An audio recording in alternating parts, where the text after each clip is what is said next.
I work at a major retail store in California. I have been doing customer service for 8 years. I thought I had seen every possible return scenario. Then, last Tuesday, a woman came in carrying a completely empty milk carton. Not a carton with a little milk left. An empty carton. She walked up to my counter and slammed it down. She said she wanted a refund. I asked what was wrong with the milk. She said it tasted bad. I asked when she purchased it. She said 3 weeks ago. I looked at the carton. The expiration date was 2.5 weeks ago. I explained that milk expires. That is why there is a date on the carton. She said the milk should last longer than the expiration date. That is false advertising.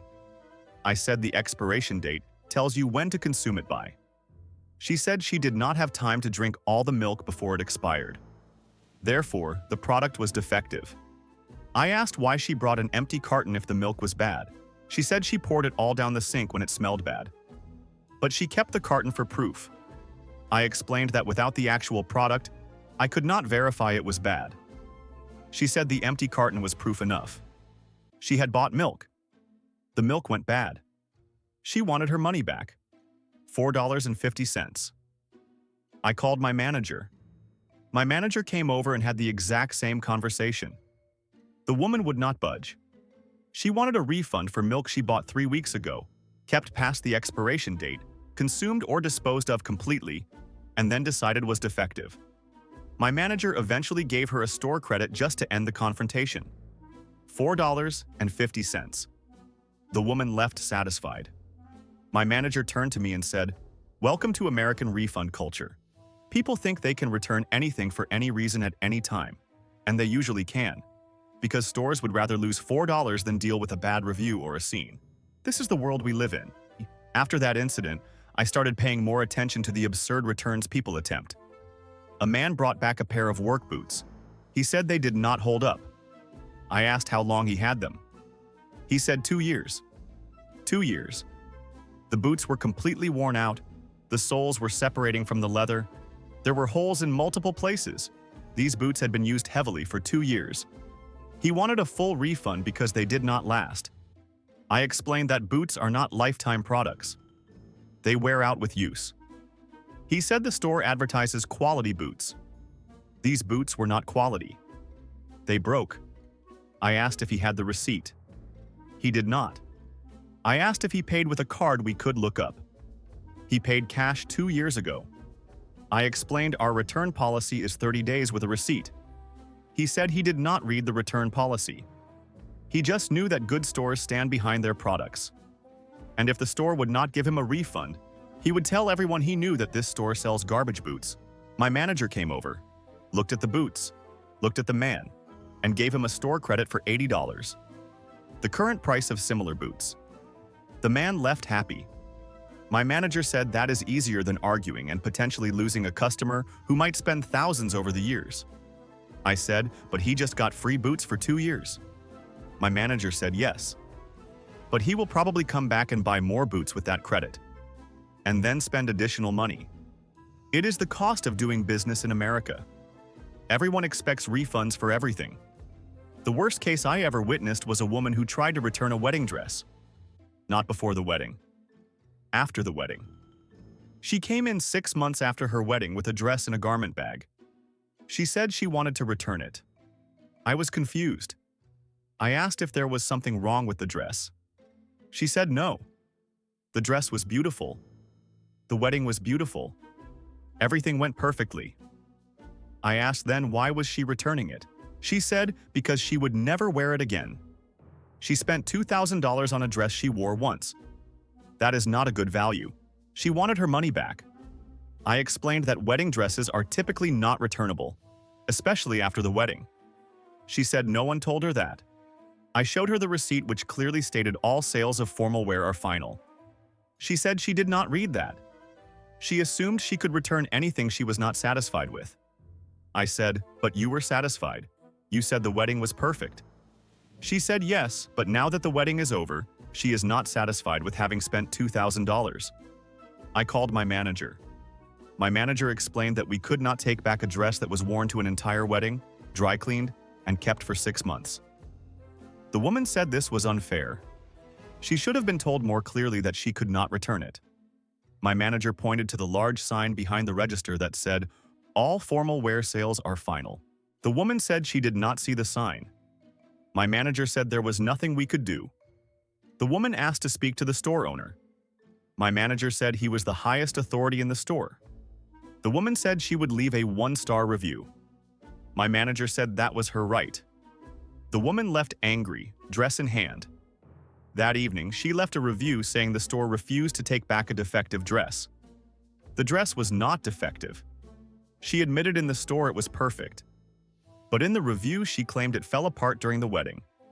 Completely untrue. My manager responded to the review with the facts. Most people reading could see she was lying. But some people believed her. That is the problem with refund culture. People lie to get their money back, and stores have no way to prove it without getting into public arguments. I started asking other retail workers about their worst refund attempts. A woman who works at a grocery store told me about a customer who tried to return a watermelon. The customer said it was not sweet enough. The store has a satisfaction guarantee, so they gave a refund. The next week, the same customer returned another watermelon. Not sweet enough. Refund. This happened 8 weeks in a row. 8 watermelons. Every single one not sweet enough. Finally, a manager said this was suspicious. The customer admitted she was eating most of the watermelon and returning what was left if it was not perfectly sweet. She thought that was what satisfaction guaranteed meant. She thought she could test products and return them partially consumed. The manager explained that is not how it works. The customer said then the guarantee is misleading. She stopped coming to that store. A man who works at an electronics store told me about someone who bought a television for the Super Bowl. 55-inch TV, $1,500. The day after the Super Bowl, the customer returned it. Said it did not work properly. The TV was clearly used. There were fingerprints on the screen. The customer had watched the Super Bowl on it and then returned it. The store could not prove that is what happened. But it was obvious. They took the TV back, resold it as open box at a discount. The customer got to watch the Super Bowl for free. A woman who works at a clothing store told me about a customer who bought an entire outfit for a job interview.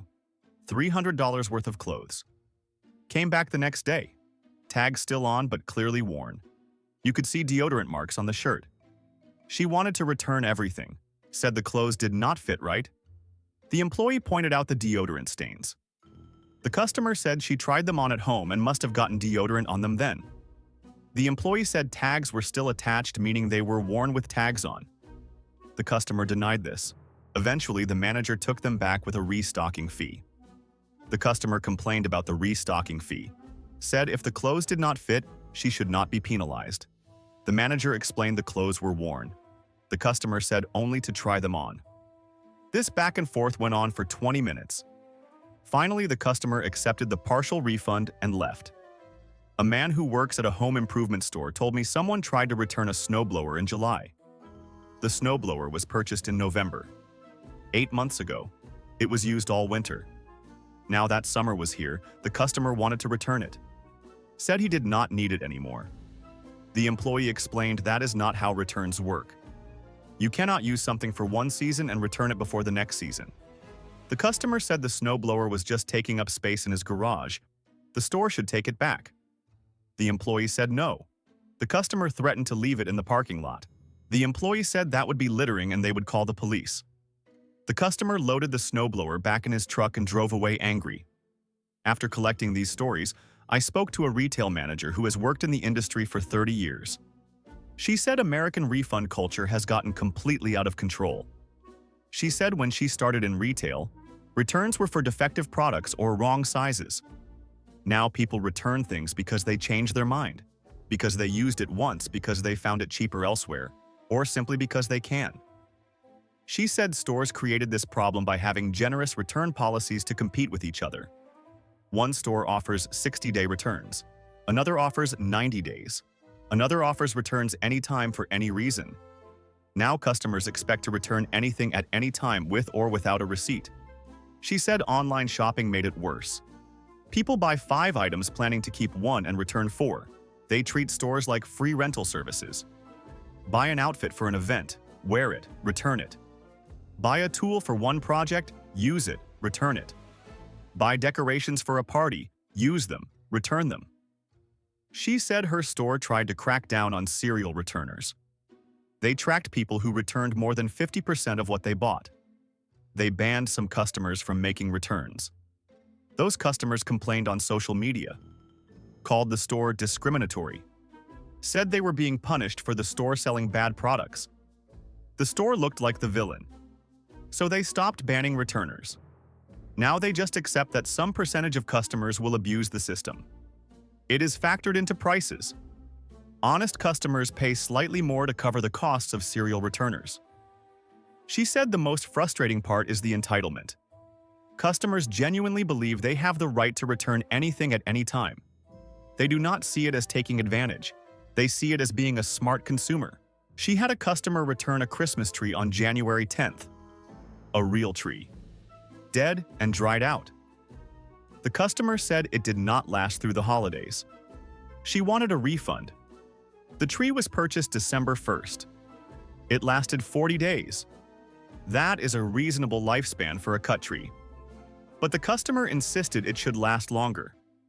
The manager gave a partial refund just to avoid conflict. The customer wanted a full refund. They argued. Eventually, the customer left with her partial refund, complaining the whole way out. She said another customer bought a lawnmower in April, used it all spring and summer, returned it in October saying it did not work well. The lawnmower had grass clippings caked all over it. It had clearly been used for months. The customer said it never worked properly from the beginning, but he thought it would get better. It did not. He wanted a refund. The manager said the mower was obviously used extensively. The customer said that is how he knew it did not work. The manager gave him a store credit for half the purchase price. The customer was unhappy but took it. The manager said the real problem is that customers have learned there are no consequences for lying. A customer can say a product is defective when it is not. Can say they used it once when they used it for months. Can say they did not know the return policy when there are signs everywhere. And stores have no recourse. If they call the customer a liar, the customer complains. If they refuse the return, the customer leaves bad reviews. If they ban the customer claims discrimination. So stores just accept the losses and move on. She said it creates an environment where honest people feel like fools. Why pay full price and keep what you buy when other people are essentially renting products for free through returns? She said she has seen people buy expensive cameras for vacations and return them when they get home. Buy power tools for a single project and return them. Buy formal wear for events and return it the next day. These people are not embarrassed. They are proud. They brag about gaming the system. She said one customer told her returning used items was just being financially smart. The customer did not understand why the manager seemed judgmental. The customer said stores make enough money. Taking back a few used items does not hurt them.